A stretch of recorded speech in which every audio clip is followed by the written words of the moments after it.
Hello students, class 12th electrostatics episode 16 start कर रहे हैं आज अपने। इलेक्ट्रोस्टैटिक फोर्स के बारे में हमने ऑलमोस्ट सब कुछ कवर अप कर लिया है कि इलेक्ट्रोस्टैटिक फोर्स पे कौन कौन से फैक्टर इफेक्ट डालते हैं, मीडियम में वो कैसे काम करता है, इक्विलिब्रियम पोजीशन क्या होती है, एसएचएम उस पर कैसे अप्लाई किया जाता है, ज्योमेट्रिकल प्रॉब्लम्स कैसे करते हैं। हमने पहले 15 एपिसोड्स के अंदर इलेक्ट्रोस्टैटिक फोर्स को अच्छी तरह से पोस्टमार्टम उसका करके रख दिया, अच्छी तरह सारे पॉसिबल चीज़ें उसके ऊपर देख ली हैं। आज से बच्चों हम स्टार्ट करने वाले हैं इस चैप्टर का सेकंड सेगमेंट, जो कि है बच्चों इलेक्ट्रिक फील्ड। अब ये इलेक्ट्रोस्टैटिक फोर्स के जैसा ही कुछ है, लेकिन बेसिकली ये थोड़ा सा उससे अलग हो जाता है। इलेक्ट्रिक फील्ड, अगर आपको याद हो पहले लेक्चर में जब मैंने आपको चार्ज पढ़ाया था तो इलेक्ट्रोस्टैटिक फील्ड के बारे में मैंने आपको बताया था, और साथ ही मैंने एक टर्म यूज करी थी इलेक्ट्रिक फील्ड। तो बच्चों इलेक्ट्रिक फील्ड एक्चुअली क्या है? अगर हमसे बोले कि इलेक्ट्रिक फील्ड की डेफिनेशन क्या है, देखिए इसको फिजिकली डिफाइन करना थोड़ा सा डिफिकल्ट हो जाता है, क्योंकि एक इमेजिनरी चीज को बताता है, एक इमेजिनरी चीज को बताता है। आप अपने डेली लाइफ में इसको ऑब्जर्व नहीं कर सकते। जैसे मैकेनिक्स है, आप अपनी डेली लाइफ में मैकेनिक्स को ऑब्जर्व कर सकते हो, बिल्कुल कर सकते हो, लेकिन कई चीजें ऐसी हैं जैसे इलेक्ट्रिक फील्ड आप अपनी डेली लाइफ में ऑब्जर्व नहीं कर सकते। तो इलेक्ट्रिक फील्ड को डिफाइन कैसे किया जाए, इसको फिजिकल के बजाय मैथमेटिकली बहुत अच्छी तरह से समझा जा सकता है, लेकिन हमें इसकी फिजिकल डेफिनेशन भी पता होनी चाहिए। तो बच्चों फिजिकल डेफिनेशन इसकी क्या होती है? इसकी डेफिनेशन होती है vector representation of space, vector representation of space surrounding A charge. इस बात को ध्यान रखिएगा, vector representation of space surrounding A charge. एक चार्ज के सराउंडिंग जो स्पेस बन रहा है उसका वेक्टर रिप्रेजेंटेशन ही क्या कहलाता है? इलेक्ट्रिक फील्ड कहलाता है। एक पर्टिकुलर चार्ज है, उसके सराउंडिंग क्या क्या हो रहा है, कैसे फील्ड बन रहे हैं, कैसे स्पेस बन रहे हैं, उनको बताने के लिए जिस वेक्टर रिप्रेजेंटेशन का आपने यूज करते हैं उसी को क्या बोला जाता है? इलेक्ट्रिक फील्ड बोला जाता है। अब इसको ऐसे कवर अप कर पाना थोड़ा सा मुश्किल हो जाता है, तो फिर इसको कैसे लर्न किया जाए? इसकी जो मैथमेटिकल डेफिनेशन है बच्चों, that is the important thing. Mathematically बहुत अच्छी तरह से हम समझ पाते हैं इलेक्ट्रिक फील्ड को। क्या होता है मैथमेटिकली इलेक्ट्रिक फील्ड? बच्चों इलेक्ट्रिक फील्ड होता है force per unit charge, force per unit charge. Electric field actually होता है फोर्स पर यूनिट चार्ज। अब यहाँ पे चार्ज को लेके ना बड़ी सी प्रॉब्लम हो जाती है। कभी हम इसको टेस्ट चार्ज बोल देते हैं, कभी इसको यूनिट पॉजिटिव चार्ज बोल देते हैं, कभी हम बोल देते हैं कि चार्ज जो कि स्पेस में प्रेजेंट है। समझ रहे हो बात मेरी? कभी आप देखोगे इसको बोला जाएगा टेस्ट चार्ज है भाई, ये यहाँ पे लिख दिया जाएगा कि जो चार्ज है वो टेस्ट चार्ज है, ठीक है। कभी आपको बोल देंगे कि यूनिट पॉजिटिव चार्ज है, कभी आपको बोल देंगे जो प्रेजेंट चार्ज है सराउंडिंग में, स्पेस में जो चार्ज हमारे पास प्रेजेंट है वो कंसीडर कर लो। हम क्या करें? हमें कोई टेंशन नहीं है, इसलिए हम लोग ज्यादा उलझनों में नहीं पड़ेंगे, ज्यादा प्रॉब्लम्स में नहीं पड़ेंगे। हम सिंपल सा फॉर्मूला याद रख लेते हैं, फोर्स अपॉन चार्ज। अब तुम्हें जो चार्ज देना है दे दो, हम इलेक्ट्रिक फील्ड निकाल सकते हैं। टेस्ट चार्ज के बारे में थोड़ा मैं आगे आपको बताऊंगा कि टेस्ट चार्ज क्या होता है, थोड़ा उसको आगे डिस्कस करेंगे जब हम इलेक्ट्रिक फील्ड फाइंड आउट करेंगे ना किसी पर्टिकुलर चार्ज के लिए, तब अपने उसको टेस्ट चार्ज को डिस्कस करेंगे। अभी हम बात करें इलेक्ट्रिक फील्ड की, तो इलेक्ट्रिक फील्ड को कैसे डिफाइन किया जा सकता है? Force per unit charge. Charge की तो बात हो गई, कोई भी चार्ज हो सकता है, लेकिन फोर्स कौन सा है? फोर्स बच्चों ये होता है बेसिकली इलेक्ट्रिक फोर्स बन जाता है। कौन सा फोर्स बन जाता है? इलेक्ट्रिक फोर्स बन जाता है। क्लियर? Getting my point? तो बेसिकली हम यहाँ पे बात कर रहे हैं electric field equal to force upon charge. तो नोटेशन अगर पे इलेक्ट्रिक फील्ड को E से शो करो, फोर्स को F से और चार्ज को Q से। बुक्स के अंदर आप देखेंगे Q नोट से शो किया होता है, तो मेरे हिसाब से कोई जरूरत नहीं है आपको Q नोट वगैरह का यूज करने की, आप Q ही यूज कर सकते हैं। तो E इक्वल टू बच्चों क्या बनता है यहाँ पे? F by Q। बहुत इंपॉर्टेंट फॉर्मूला है। इलेक्ट्रिक फील्ड क्या बनता है? फोर्स अपॉन चार्ज या F by Q। Getting my point? क्या इसकी डायरेक्शन होगी? क्या ये एक वेक्टर क्वांटिटी है? बहुत से सवालों का जवाब हमें अभी मिलने वाला है। क्या ये वेक्टर क्वांटिटी है? इसकी यूनिट डायमेंशन क्या होती हैं? इसको यूज कैसे किया जाता है? क्या क्या ये हो सकता है? तो एक एक करके हर क्वेश्चन का अपने आंसर ढूंढना शुरू करते हैं। सबसे पहले देखिए, इलेक्ट्रिक फील्ड का फॉर्मूला हमारे पास जो आया वो है फोर्स अपॉन चार्ज या F/Q। तो यहां से अगर मैं यूनिट इसकी निकालूं, सबसे पहले है यूनिट। अगर हम इसकी यूनिट फाइंड आउट करें बच्चों, फोर्स की यूनिट क्या होती है? फोर्स की यूनिट होती है न्यूटन। फोर्स की यूनिट न्यूटन और चार्ज की यूनिट बच्चों होती है कूलम, COULOM, कूलम। ठीक है, तो बेसिकली इलेक्ट्रिक फील्ड की एक यूनिट जो ज्यादातर यूज करेंगे हम लोग वो होगी न्यूटन पर कूलम। इलेक्ट्रिक फील्ड की एक यूनिट जो बहुत ज्यादा यूज करेंगे क्या होगी? न्यूटन पर कूलम। और यहां से डायमेंशंस निकाल सकते हो? बिल्कुल निकाल सकते हैं। कैसे? फोर्स की dimension m1 l1 t-2, charge की पढ़ी थी हमने स्टार्टिंग में a1 t1। तो यहां से देखिए डायमेंशंस क्या आ जाएंगे? m1 l1 t-3 a-1। ठीक है, force upon charge m1 l1 t-3 a-1। तो यूनिट हो गई न्यूटन पर कूलम, डायमेंशंस हो गए आपके सामने m1 l1 t-3 a-1। Done, पहली बात क्लियर हो गई। अब यहाँ पे मैं एक चीज और आपसे डिस्कस करना चाहूंगा। इलेक्ट्रिक फील्ड की एक और यूनिट होती है जिसको हम पढ़ेंगे आगे, पोटेंशियल वाले चैप्टर में पढ़ेंगे बेसिकली, बट मैं फॉर्मूला आपको बता दूं, वो न्यूमेरिकल्स में हम यूज कर सकते हैं। कैसे? इलेक्ट्रिक फील्ड को बच्चों कुछ ऐसे भी डिफाइन किया गया है। कैसे? देखिए, इलेक्ट्रिक फील्ड को कई बार यूज कर लिया जाता है वोल्टेज या पोटेंशियल अपॉन लेंथ। लेंथ लिख लें, सेपरेशन लिख लें, ये एक फॉर्मूला है जो हम आगे पढ़ेंगे। इलेक्ट्रोस्टैटिक पोटेंशियल में बहुत अच्छी तरह से इसको डिस्कस करेंगे, बट यहाँ पे इससे रिलेटेड न्यूमेरिकल्स हम लोग कर पाए इसलिए मैं ये फॉर्मूला यहाँ यूज कर रहा हूँ। वोल्टेज अपॉन लेंथ, वोल्टेज को आप V से शो कर दें और लेंथ को L से शो कर दें। तो ये फॉर्मूला बड़ा काम का रहने वाला है हमारे लिए। E is equal to V/L, voltage upon length. इसको आगे प्रूव भी करेंगे कैसे आता है ये, अभी आप याद रख लो। E is equal to V/L। तो यहाँ से अगर हम लोग यूनिट निकालते हैं तो कई बार इलेक्ट्रिक फील्ड की यूनिट बच्चों वोल्ट पर मीटर भी यूज हो जाती है। क्या यूज हो जाती है? वोल्ट पर मीटर भी यूज हो जाती है।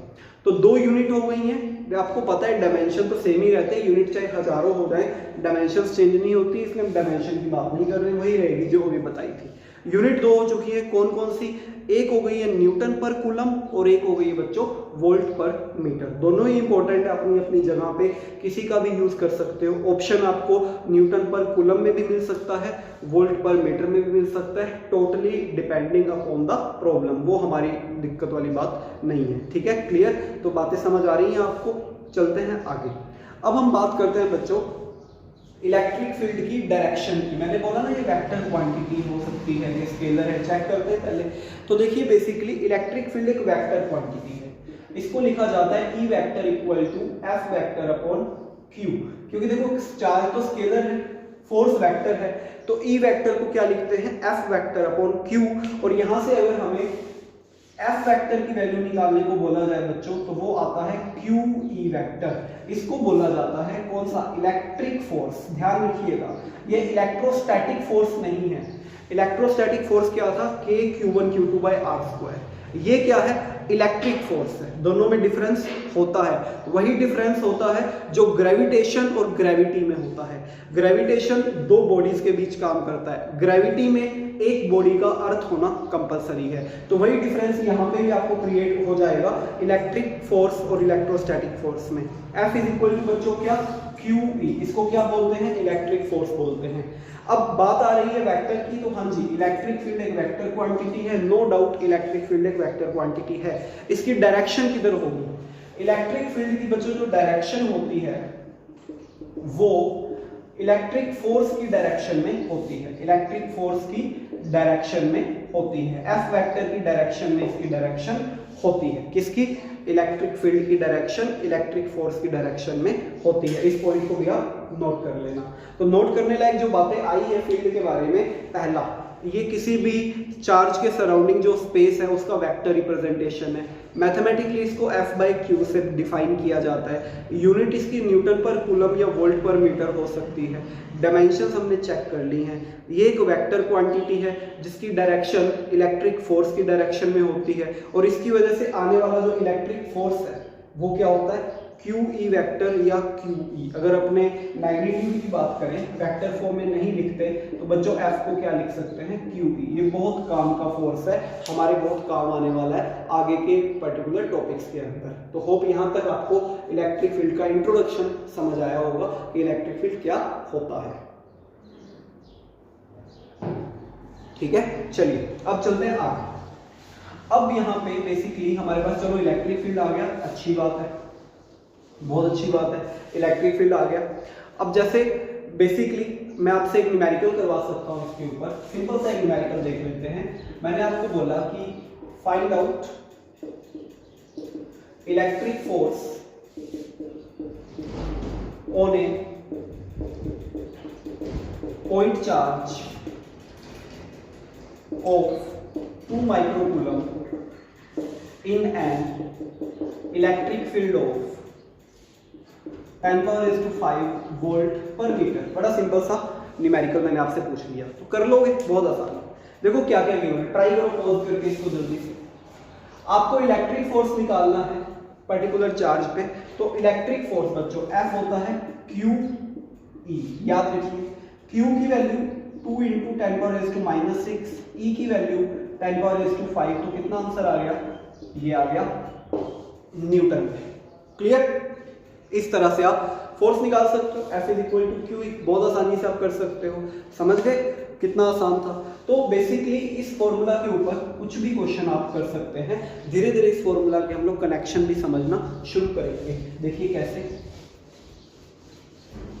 ये जो फॉर्मूला है बेसिकली हमारे पास F = QE, इसको हम लोग यूज करेंगे बच्चों दो जगह।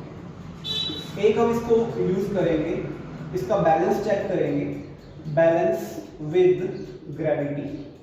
इसका ग्रेविटी के साथ बैलेंस चेक करेंगे, इसका बैलेंसिंग चेक करेंगे। और दूसरा बच्चों इसका बैलेंसिंग चेक करेंगे, balancing with second law of motion, second law of motion. ठीक है, तो दो बैलेंसिंग इसकी पर्टिकुलर हम चेक करने वाले हैं F = QE की। बड़े काम की चीज है, एक ग्रेविटी के साथ और एक बैलेंसिंग विद मोशन। तो पहले अपने स्टार्ट करते हैं ग्रेविटी के साथ, इसको कैसे बैलेंस किया जाता है चलो देखते हैं। सबसे पहले balancing with gravity, balancing with gravity. देखो देखिए ग्रेविटी के साथ कैसे बैलेंस करेंगे। मान लीजिए हमारे पास एक m मास और q चार्ज की कोई ड्रॉप है या कोई ऑब्जेक्ट है। m मास और q चार्ज का कोई ड्रॉप है या कोई ऑब्जेक्ट है। क्लियर, आपको बोला गया कि इसको इलेक्ट्रिक फील्ड E ऐसे दिया हुआ है, E इलेक्ट्रिक फील्ड इस तरह से, ये इलेक्ट्रिक फील्ड को रिप्रेजेंट करने का तरीका है। आपको बोल दिया कि अपवर्ड डायरेक्शन में इलेक्ट्रिक फील्ड रखा हुआ है इस तरह से। क्लियर, अब आपको बोला गया कि right the condition to balance the object in electric field. ये जो ऑब्जेक्ट आपको ऊपर दिया गया है, इसको बैलेंस करने की कंडीशन बनाइए कि इलेक्ट्रिक फील्ड में कैसे बैलेंस रहेगा। तो देखिए बैलेंस करने के लिए फोर्सेस का इक्वल होना जरूरी है। इस पर्टिकुलर बॉडी पे ना बच्चों सिर्फ दो फोर्स काम कर रहे हैं। कौन से? मास की वजह से mg तो नीचे ही लग रहा है। अब मेरे को इसको बैलेंस करना है, इसको बैलेंस कैसे करूंगा? अकेला अगर देखो mg लग रहा होगा तो ये बैलेंस नहीं रहेगा, ये नीचे गिरता जाएगा। दूसरा फोर्स जो काम कर रहा है बच्चों, इलेक्ट्रिक फोर्स काम करेगा। क्यों? क्योंकि यहाँ पे क्या है, इलेक्ट्रिक फील्ड है।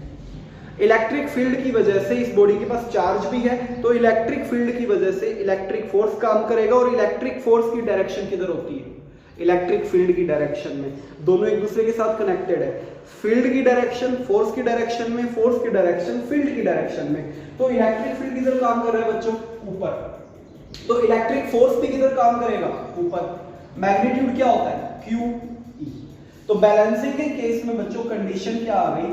QE equal to mg। तो इस तरह से इलेक्ट्रिक फोर्स ग्रेविटी को बैलेंस कर लेता है। इस पे हमसे बहुत अच्छे अच्छे क्वेश्चंस करवाए जा सकते हैं। हम लोग इसके ऊपर कुछ और अच्छे क्वेश्चन डिस्कस करेंगे हमारी नेक्स्ट वीडियो में, जहां पे मैं आपको इसकी बैलेंसिंग MA के साथ भी सिखाऊंगा, MG के साथ और डीपली सिखाऊंगा। ठीक है, तो मिलते हैं नेक्स्ट वीडियो में। Subscribe our YouTube channel and Insta और टेलीग्राम पे हमें ज्वाइन कर लो। बहुत जल्दी अगली वीडियो आपको मिलेगी। इसके साथ कुछ न्यूमेरिकल्स लेके आएंगे QE और MG के, और QE और MA के। Till then take care, bye.